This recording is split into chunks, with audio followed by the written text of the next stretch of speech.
In this guide, I'm going to show you guys how to change Google Play Store country. Let's get started. First, you'll need to launch your Google Play Store. Now click on the profile icon given at the top right.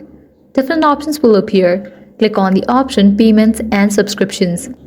Now click on this option Payment Methods. Click on the option More Payment Settings. You'll be directed to this page. Click on three bars given at the top left. Click on the option Settings. Now here you're going to find the option Country or Region. Click on this pen option, then click on the option Create New Profile. Now click on the option Continue.